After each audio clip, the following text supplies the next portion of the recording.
He was just standing by his car, a calm black man, quiet and focused, when two officers pulled up and started shouting orders. At first, it looked like a normal arrest. But something felt off. Their tone was too harsh, their badges didn't look real, and their eyes held something darker than authority. When one of them grabbed his arm, he didn't panic. He just stared back, calm, steady, and asked one question that changed everything. Before we dive in, make sure you hit like and subscribe because stories like this deserve to be heard. The street was quiet, too quiet. Children's laughter from a few houses down slowly faded as a black and white cruiser rolled into the frame. Its lights flickered, but the siren was off, a silent show of authority. The man, standing by his car, looked up instinctively. His brow tightened, not from guilt, but confusion. He hadn't done anything wrong. The vehicle stopped abruptly, gravel crunching beneath the tires. Two men stepped out, both in uniform, clean, pressed, and official-looking. But something was off. Their badges caught the sunlight, yet they didn't gleam like real metal. Their belts looked mismatched, and one of them wore sneakers, not regulation boots. "Hey! Step away from the car," the taller one barked, voice sharp, filled with fake confidence. The black man froze, hands slightly raised, not in fear, but caution. "Is there a problem, officer?" he asked calmly. The second fake cop circled around the car, pretending to check the license plate. His eyes darted nervously between the windows and the man's face. "Yeah, there's a problem," he said. "You match a description. Step forward." From the nearby porches, curtains shifted. A neighbor watering her plants paused, eyes narrowing. Another man across the street set his phone on record, sensing something wrong. The tension in the air thickened, the kind that whispers before it screams. The taller imposter reached for his radio, pretending to call something in, but the static that came out didn't sound like police chatter, just empty noise. The black man noticed. His calm expression didn't change, but his eyes did, sharper now, assessing every detail. "I just need to see your badge numbers," he said, tone steady, almost polite. The shorter one laughed under his breath. "Badge numbers? You think you can question us?" He stepped closer, too close, until the gap between authority and intimidation vanished completely. The man didn't move. His breathing stayed even, his posture firm. He had seen this kind of aggression before, power built on fear, not law. Behind him, the neighbor whispered to another, "Those uniforms look wrong." Phones lifted, cameras focused. The fake officers didn't notice, or maybe they didn't care. Then it happened. The tall imposter grabbed the man's arm roughly, pushing him against the car. A thud echoed, not loud, but sharp enough to draw gasps from across the street. But the black man didn't fight. He didn't even flinch. He just turned his head slightly, eyes locking with the fake cops, cold, fearless. "Real officers don't grab innocent people like that," he said quietly. The taller one hesitated. Just for a second. And in that second, the first camera flash went off. The truth had just entered the frame. The man's arm was still pinned against the cold metal of his car, but his eyes, steady, unblinking, were fixed on the fake officer holding him. Around them, the quiet suburban street had changed. The air carried weight now, every second felt stretched, hanging between calm and chaos. "Stop resisting," the taller imposter barked, pushing harder. "I'm not resisting," the man said softly. His voice was calm, too calm, and that calm made the fake cop uneasy. The shorter officer moved closer, scanning the street. He could feel the eyes on them, neighbors standing on porches, cameras raised, phones recording. He muttered, "Let's just get him in the car and go." But the taller one shook his head. "Not yet," he hissed, anger flickering across his face. He wanted control. He wanted fear. Instead, he found none. The black man stood there, shoulders square, breathing slow. "You sure you're cops?" he asked. The question hit like a bullet. The shorter one flinched. The taller fake officer's jaw tightened. "Watch your mouth," he snapped, shoving him again. But this time, the shove didn't move the man, it moved the crowd. A woman's voice cut through the tense silence. "I'm recording everything." Another shouted, "What's your badge number?" The fake officers froze for a heartbeat. And that's when the man spoke again, low, calm, unshaken. "Go ahead. Tell them who you are." The taller imposter's face twitched. "You think this is a game?" The man's reply came steady, almost whisper-like, "No. But I think it's over." Phones zoomed in. You could hear the faint click of cameras, the soft hum of recording microphones. The fake officers exchanged a look, panic now creeping into their practiced aggression. The shorter one turned to leave, but it was too late. The sound of real sirens began to rise in the distance, faint at first, then louder, sharper, undeniable. The man looked toward the sound and then back at them. "You hear that?" he said. "That's what real cops sound like." For a moment, everything stopped. The fake officer's facade cracked under the weight of truth and exposure. The taller one released his grip, stepping back, his breathing heavy. But the damage was done, the crowd had seen enough. The man adjusted his sleeve, his expression unreadable. He didn't yell. He didn't threaten. He just looked at them and said, "Next time you pick a target, make sure the world isn't watching." And as the sirens drew closer, the street erupted in murmurs, whispers, and the faint glow of justice breaking through the tension. The sirens grew louder, echoing between the houses like a warning. The fake officers stiffened, their confidence beginning to fracture under the noise that once made them feel powerful. Now, it sounded like the end. The black man stood silently beside his car, rubbing the spot on his arm where the taller imposter had grabbed him. His gaze never left their faces. He didn't need to shout. His stillness spoke louder than any words could. Around them, neighbors lined the sidewalks. Some whispered in disbelief, others just stared. Dozens of phones were pointed toward the scene, their lenses glinting in the sunlight. The truth was no longer private, it was being streamed to the world. One woman's voice rose from the crowd, shaking but firm. "We saw everything. Don't you touch him again." Another man echoed, "Real police are on the way." The shorter fake cop cursed under his breath, turning to his partner. "We need to go, now." But the taller one hesitated. His pride wouldn't let him run. Not yet. He stepped closer again, his face tight with frustration. "You think those people can save you?" The black man didn't blink. "I don't need them to save me. You already did that, when you showed who you really are." The taller one's jaw locked. His hand twitched near his belt, but the noise of the crowd grew, louder, angrier, protective. And then, one sharp sound cut through everything. A single camera flash. It froze them all. The light reflected off his fake badge, exposing every lie in its dull surface. The moment stretched out, slow, heavy, irreversible. The man took a quiet step forward, his voice calm but unyielding. "You walk around pretending to protect people, but today, you just got caught trying to destroy one." The shorter officer backed away, muttering something incoherent.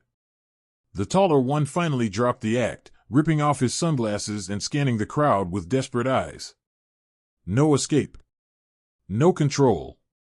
Just truth, recorded from every angle. The sirens stopped nearby. Real squad cars turned onto the street, lights blazing red and blue.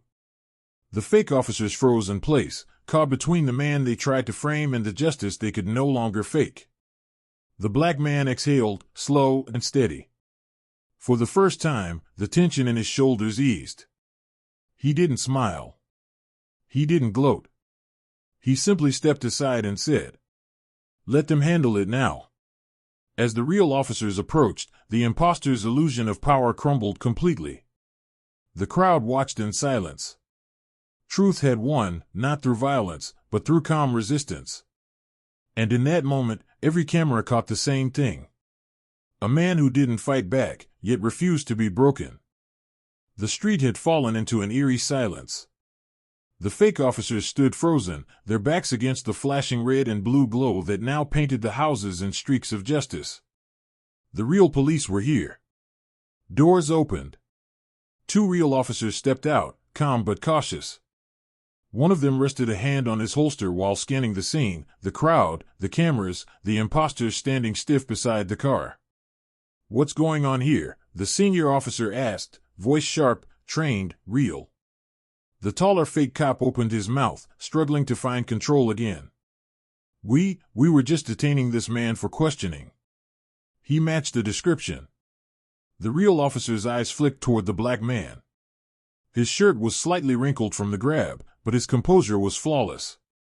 He raised his chin slightly and spoke, his tone even. "They're not real cops. Check their badges." The senior officer frowned and stepped forward. The imposters didn't move. Their eyes darted to each other, then to the watching crowd, then to the dozens of phone cameras recording every second. The real cop took the taller man's badge and turned it over in his hand. A pause, then his expression changed. "This is fake," he said flatly. "You two want to explain why you're impersonating law enforcement?" Gasps rippled through the crowd. Someone whispered, "I knew it." Another voice shouted, "We got it all on video."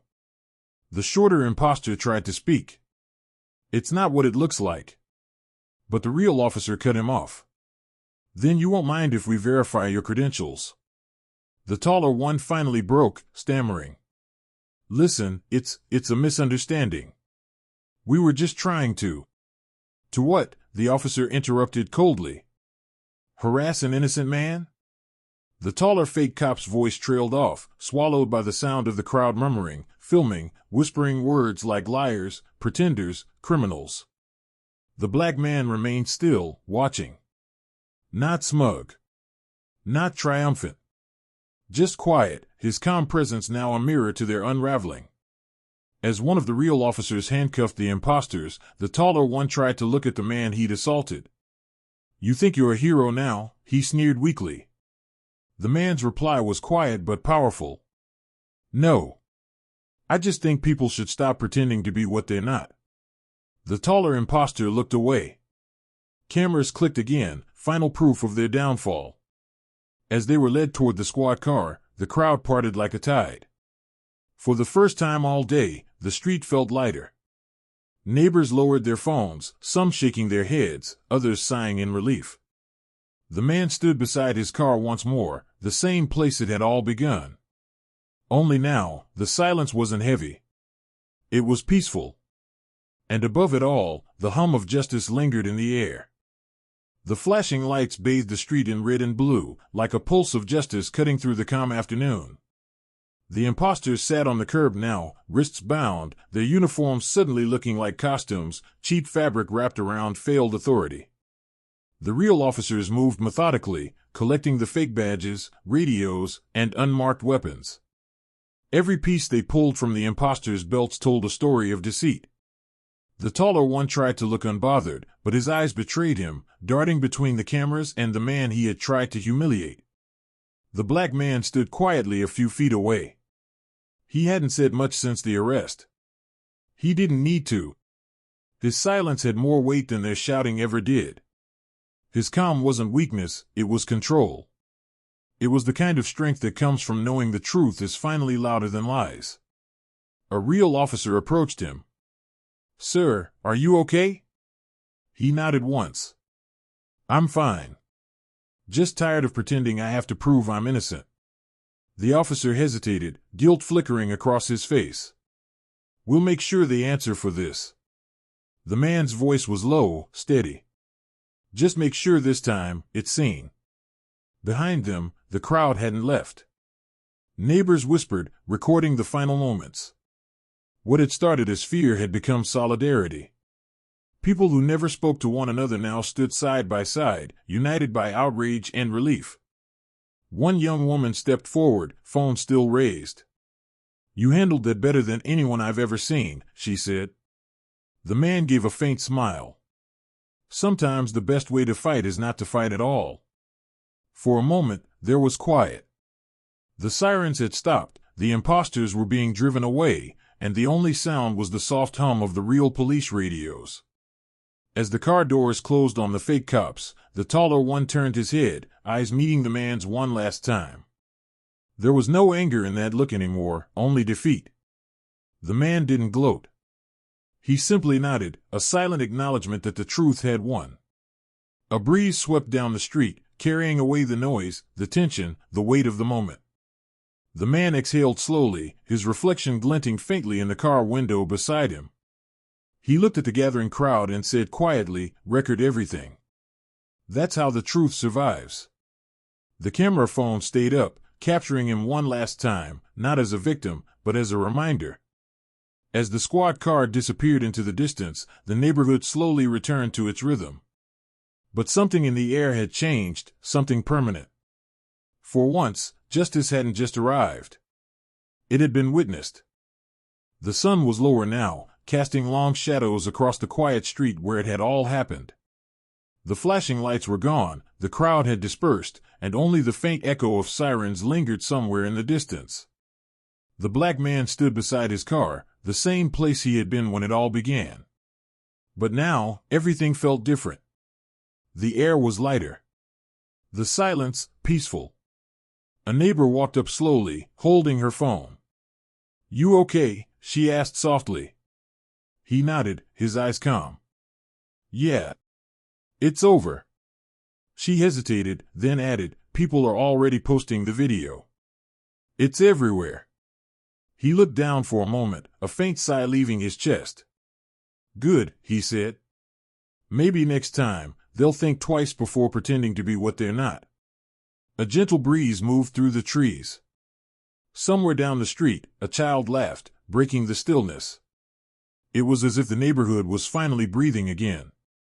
He leaned against his car, eyes tracing the horizon. In his reflection, the day replayed itself, flashes of anger, fear, tension, and truth. But behind all of that, there was something stronger, calm defiance. Because he hadn't fought with fists. He had fought with presence. And that had been enough. Another officer approached him, clipboard in hand. "Sir, we'll need you to come by the station tomorrow for a formal statement." He nodded. "Of course." The officer hesitated, then added quietly, "For what it's worth, I'm sorry you went through this." The man looked at him for a long moment, then said simply, "Just make sure no one else has to." The officer nodded and walked away. As the last police car drove off, the man finally opened his own car door. He paused, his hand resting on the roof for a moment, eyes scanning the street one last time. It was calm again, the way it should have been all along. He got in, turned the key, and the low hum of the engine filled the air. For a few seconds, he just sat there, looking at his hands on the wheel, feeling the weight of the day fade with every breath. Then he smiled, small, quiet, but real. Justice, for once, hadn't come in a courtroom. It had come in the form of truth caught on camera, courage caught in silence, and a man who refused to break. As he drove away, the camera on a nearby porch caught his car disappearing into the golden light of dusk. And for those who had watched it all unfold, they would never forget the day a calm man stood his ground. And the truth stood with him. Sometimes, strength isn't about fighting back, it's about standing still and letting the truth do the fighting for you. They came with fake power, but he stood with real courage. And when the lies fell apart, the world saw what real justice looks like. Because calm is not weakness. It's control. If you believe truth always finds its way, share his story.